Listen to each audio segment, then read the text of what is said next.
Hello बच्चों, let's read this question. So this question says, which one of the following plots represent the variation of gravitational field on a particle with distance small r due to thin spherical cell of radius capital R? Small r is measured from the center of the spherical cell. ठीक है, small r आपको हमने कहाँ से major किया है? From the centre of the spherical shell से major किया है. ठीक है, तो चलिए इस क्वेश्चन को स्टार्ट करते हैं. So we can write down the key concept of this question. यहाँ पर देखिए बच्चों, आपको ग्रेविटेशनल फील्ड बताना है. क्या बताना है आपको? Gravitation field. ठीक है, इस क्वेश्चन का की कॉन्सेप्ट आपका लिख लीजिए, ग्रेविटेशन फील्ड लिख लीजिए. और किसके कारण बताना है?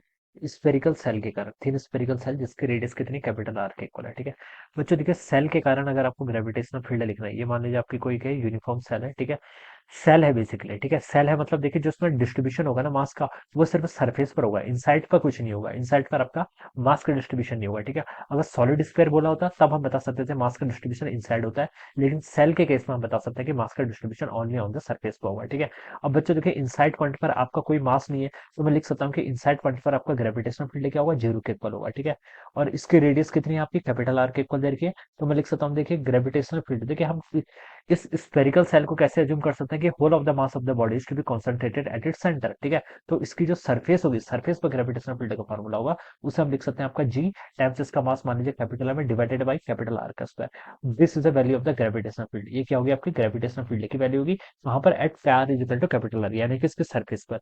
सरफेस पर देखिए हम बता सकते हैं कि इसका जो ग्रेविटेशनल फील्ड होगा वो आपका इतना होगा. ठीक है, अगर हम आउटसाइड पॉइंट की बात करें किसी अदर आउटसाइड पॉइंट पे, तो जैसे जैसे हम अवे जाएंगे, ठीक है, जैसे जैसे हम सरफेस से बाहर की तरफ जाएंगे, ग्रेविटेशनल फील्ड डिक्रीज करेगा, तो ये रिलेशन आपके क्या करेगा? होल्ड करेगा.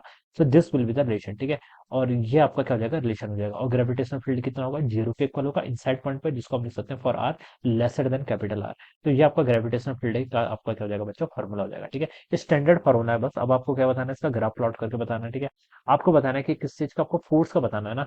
देखिए फोर्स किसके इक्वल होगा, बस इसको जो आपका फील्ड कैलकुलेट किया है इसमें स्मॉल एम मार्क्स से मल्टीप्लाई कर लीजिए, स्मॉल एम इंटू ईजी कर लीजिए, ये आपका क्या हो जाएगा? फोर्स हो जाएगा. ठीक है, तो देखिए अब हम इसको यहाँ पर क्या करते हैं, इसको हम प्लॉट करते हैं. ठीक है, एफ और आर का ग्राफ प्लॉट करके, तो देखिए जीरो से लेकर कैपिटल आर तक लेस तक, ठीक है, यहाँ से लेकर जब तक हम इसकी सरफेस तक जाते हैं, नेट फील्ड जीरो था, फील्ड जीरो तो बच्चों फोर्स भी जीरो. तो यहाँ तक हम बता सकते हैं कि जब तक आपका स्मॉल आर की वैल्यू कैपिटल आर के इक्वल है, तब तक आपका फोर्स क्या होगा? जीरो. और जैसे हम सरफेस पर पहुंचे, इसके पास क्या होगी? मैक्सिमम वैल्यू, और कितनी होगी? जीएम बाय आर स्क्वायर के इक्वल. ठीक है, तो यहाँ पर आपकी फोर्स की कितनी होगी? मैक्सिमम वैल्यू होगी.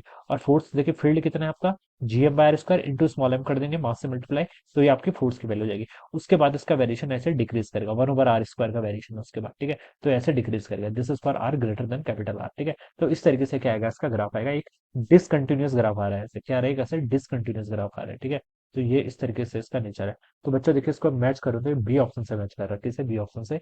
सो we can write down that option B will be the right answer of this question. Okay, so I hope you all understood this concept. All the best and thank you so much.